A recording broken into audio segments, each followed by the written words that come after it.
یہ دعا غور سے سنیں۔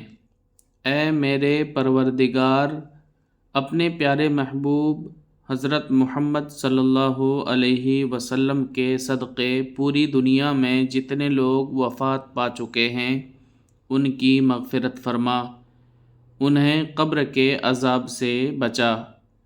جو بیمار ہیں یا پریشان ہیں تو ان کو اپنے کرم سے معاف فرما اور ان کی بیماری اور پریشانیوں کو دور فرما۔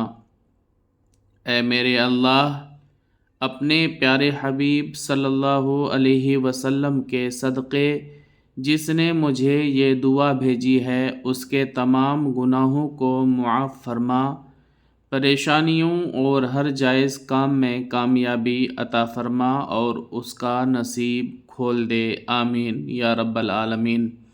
اب آپ کو کرنا یہ ہے کہ یہ دعا زیادہ سے زیادہ شیئر کریں، ہو سکتا ہے کہ کوئی آمین کہے اور اس کی وجہ سے آپ کی ہماری سب کی مغفرت ہو جائے۔ السلام علیکم۔